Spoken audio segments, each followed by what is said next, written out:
الصلاة خير من النوم۔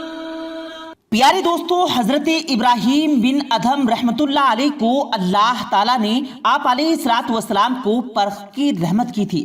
آپ بڑی شان و شوکت کی زندگی جیتے تھے۔ ایک دن حضرت ابراہیم بن ادھم رحمت اللہ علیہ اپنے شاہی تخت پر بیٹھے تھے کہ ایک اجنبی آپ کے دربار میں حاضر ہوا اور بادشاہ کے تخت کے قریب آ گیا۔ اس نے محل کو چاروں جانب سے دیکھا اور کہنے لگا، یہ سرائے یعنی مسافروں کے آرام کرنے کی جگہ اتنی اچھی نہیں ہے۔ بادشاہ نے کہا، بابا یہ کوئی سرائے نہیں بلکہ یہ میرا محل ہے اور آپ اس کو سرائے خانہ کہہ رہے ہیں۔ وہ اجنبی کہنے لگا کہ اچھا یہ تمہارا شاہی محل ہے، تو بھائی بادشاہ تم مجھے یہ بتاؤ کہ تم سے پہلے اس شاہی محل کے تخت پر کون بیٹھا تھا؟ بادشاہ ابراہیم بن ادھم رحمت اللہ علیہ نے فرمایا کہ مجھ سے پہلے اس تخت پر میرا باپ بیٹھا تھا، ان کی وفات کے بعد یہ تخت میرے حوالے کر دیا گیا۔ اس اجنبی شخص نے ایک مرتبہ پھر پوچھا کہ تمہارے باپ سے پہلے یہاں کون بیٹھتا تھا؟ تو بادشاہ نے کہا کہ میرے باپ سے پہلے اس تخت پر ان کے والد یعنی میرے دادا کے بیٹھنے کی جگہ تھی۔ اجنبی بوڑھے شخص نے کہا کہ تمہارے دادا سے پہلے تخت کس کے اختیار میں تھا؟ بادشاہ نے بڑے تحمل سے جواب دیا کہ میرے دادا سے پہلے ان کے والد یعنی میرے باپ کے دادا اور میرے پردادا اس تخت پر بیٹھتے تھے اور حکمرانی کرتے تھے۔ اجنبی شخص نے پھر سوال کیا کہ اچھا اب یہ بتاؤ کہ تمہارے بعد اس تخت پر کون بیٹھے گا؟ بادشاہ نے جواب دیا کہ میرے مرنے کے بعد اس تخت پر میرا بڑا بیٹا بیٹھے گا اور پھر اس طرح میری اولاد میں سے جو بھی اس قابل ہوگا وہ اس تخت پر بیٹھے گا۔ اس پر اس مسافر اجنبی نے کہا کہ بھائی اسی لیے تو میں اس کو سرائے خانہ یعنی مسافروں کے ٹھہرنے کی جگہ کہہ رہا ہوں، کیونکہ ایک آیا تو دوسرا چلا گیا اور جب کوئی نیا آئے گا تو پہلے والا چلا جائے گا اور کوئی بھی یہاں باقی نہیں رہے گا۔ ابھی تو یہ سرائے خانہ ہے۔ یہ کہنے کے بعد وہ شخص بادشاہ کے محل سے چلا گیا اور یہ سن کر بادشاہ بہت ہی حیران ہوا اور اس کے دل پر اس کو بہت ہی گہرا اثر ہوا۔ اسے خیال آیا کہ یہ کوئی عام شخص نہیں تھا۔ حضرت ابراہیم بن ادھم رحمت اللہ علیہ اللہ کی جانب متوجہ ہوئے اور عبادت کرنے لگے۔ پھر ایک اور رات آپ اپنے محل کے شاہی خوابگاہ میں نرم و نازک بستر پر بیٹھے اللہ کا ذکر و اذکار کرنے میں مصروف تھے تو اچانک انہوں نے کمرے کی چھت پر کسی کی آہٹ سنی۔ آپ نے آواز لگائی کہ اوپر کون ہے؟ اوپر سے کسی نے آواز دی کہ میں مسافر ہوں، میرا اونٹ گم ہو چکا ہے اور میں اسی کی تلاش کر رہا ہوں۔ بادشاہ حضرت ابراہیم بن ادھم رحمت اللہ علیہ نے کہا کہ تم انتہائی بے وقوف ترین آدمی ہو جو اونٹ کو جنگل میں تلاش کرنے کی بجائے اس کو محل کی چھت پر تلاش کر رہے ہو۔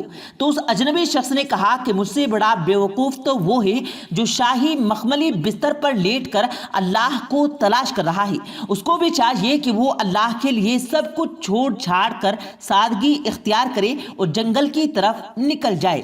بس اتنا کہنا تھا کہ آپ رحمت اللہ علیہ سمجھ گئے کہ یہ اللہ کی طرف سے ایک پیغام ہے۔ اس کے بعد حضرت ابراہیم بن ادھم رحمت اللہ علیہ اپنی سلطنت کو چھوڑ کر جنگل میں تشریف لے گئے اور دریا کے کنارے اللہ کی عبادت میں مشغول ہو گئے۔ جب یہ بات محل میں پھیلی تو محل کے سپاہیوں نے آپ کو بہت تلاش کیا تاکہ واپس آ کر سلطنت کے معاملات کو سنبھال سکیں، لیکن آپ کا کوئی سراغ نہ مل سکا۔ بہت دنوں کے بعد آپ آخر تلاش کرتے کرتے ان کے صاحبزادے نے حضرت ابراہیم بن ادھم رحمت اللہ علیہ ایک دریا کے کنارے بیٹھا پایا۔ آپ رحمت اللہ علیہ اس وقت اپنا جبہ یعنی اپنی قمیض کو سی رہے تھے۔ بیٹے نے سوال کیا کہ یوں شان و شوکت والی زندگی کو اچانک چھوڑ کر یہ کیسی زندگی بسر کر رہے ہو؟ آپ آج بھی برق بادشاہ ہیں، آپ ابھی ہمارے ساتھ چلیے، دین کا کام اور عبادت تو محل میں بھی ہو سکتی ہے۔ آپ رحمت اللہ علیہ نے کہا کہ میاں وہ بادشاہت بڑی تھی یا یہ؟ بادشاہ کے بیٹے نے کہا یقیناً وہ بادشاہت بڑی تھی، یہاں تو حالت یہ ہے کہ آپ کے پاس پہننے کے لیے صحیح کپڑے بھی موجود رہے ہیں اور آپ اس قمیص پر پیبند لگا رہے ہیں، لہٰذا بہتر یہ ہے کہ آپ ہمارے ساتھ واپس چلیں اور سلطنت کے تخت پر اسی شان و شوکت کے ساتھ براجمان ہو جائیں۔ بادشاہ نے کہا کہ یہ میرے پاس ایک سوئی ہے، میں اس کو دریا میں پھینکتا ہوں۔ یہ کہنے کے بعد انہوں نے واقعی وہ سوئی اٹھائی اور اس کو دریا میں پھینک دیا اور کہنے لگے، دریا کے اندر موجود مچھلیوں، میری اس سوئی کو تلاش کرو اور اس کو باہر لے آؤ۔ یہ بیٹے نے کہا کہ یہ کیسے ممکن ہے کہ مچھلیاں کیسے آپ کی بات سنیں اور پھر اس سوئی کو تلاش کر کے آپ کے لیے باہر لے آئے۔ آپ رحمت اللہ علیہ نے فرمایا کہ بیٹے، تم میری اس بادشاہت پر ناز کرتے تھے تو ذرا یہ منظر بھی اپنی آنکھوں سے دیکھ لو۔ بتایا جاتا ہے کہ اسی وقت دریا کے اندر سے 1000 مچھلیاں سونے کی سوئی اپنے منہ کے اندر لے کر باہر آ گئی۔ آپ رحمت اللہ علیہ نے ان مچھلیوں کو حکم دیا کہ میں تو وہی سوئی چاہتا ہوں جو میں نے اس دریا کے اندر پھینکی تھی۔ اتنے میں ایک بہت بڑی مچھلی جو کہ وہی سوئی لے کر حاضر ہو گئی جسے حضرت ابراہیم بن ادھم رحمت اللہ علیہ نے خود پھینکا تھا۔ یہ دیکھ کر سب لوگ حیران ہو گئے اور سب نے آپ رحمت اللہ علیہ سے معافی طلب کی اور حضرت ابراہیم بن ادھم رحمت اللہ علیہ نے فرمایا کہ وہ بادشاہت تو چند ہزار یا چند لاکھ لوگوں پر تھی، اب تو جانور بھی میری بات سنتے ہیں۔ مجھے وہ بادشاہت نہیں چاہیے بلکہ مجھے یہی بادشاہت پر ناز ہے۔ پیارے دوستو، حضرت ابراہیم بن ادھم رحمت اللہ علیہ کا یہ واقعہ جو اپنی جگہ بہت بڑی حیثیت رکھتا ہے، لیکن اس میں ہمارے لیے سبق بھی چھپا ہوا ہے۔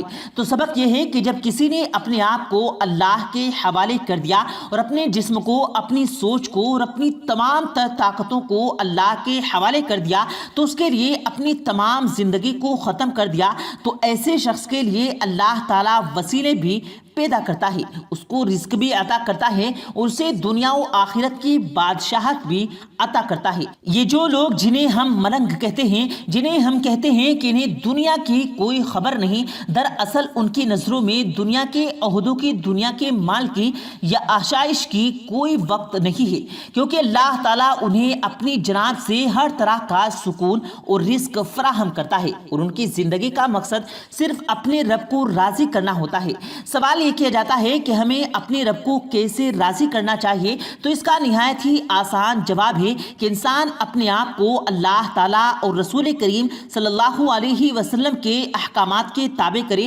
جو طور طریقے اللہ تعالیٰ نے ہمیں بتائے ہیں، جو نبی کریم صلی اللہ علیہ وسلم نے ہمیں بتائے ہیں، انہیں بھی فالو کرے۔ اللہ تعالیٰ کی بنائی ہوئی مخلوق پر مہربانی شروع کر دے اور ان میں آسانیاں بانٹنا شروع کر دے، تو اللہ تعالیٰ ایسے شخص کے لیے اس کی زندگی جو کہ دنیاوی ہو یا اخروی زندگی ہے، اس کے کام میں آسانیاں اور برکتیں پیدا کر دیتا ہے۔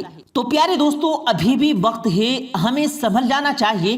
ہم نے آج تک جو خطائیں، جو لغزشیں، جو گناہ جانے انجانے میں کیے، ہمیں ان کی اللہ سے معافی مانگنی چاہیے، توبہ کرنی چاہیے، کیونکہ توبہ کا دروازہ ابھی بھی کھلا ہے۔ موت کس وقت انسان کو آ جائے کسی کو علم نہیں ہے، تو اس سے پہلے کہ ہم پر توبہ کا دروازہ بند ہو، اپنے تمام گناہوں کی معافی مانگ لیں اور دین اسلام کے بتائے ہوئے طریقے کے مطابق زندگی گزاریں۔ انشاءاللہ تعالی نہ صرف ابدی بلکہ دنیاوی زندگی بھی سنور جائے گی۔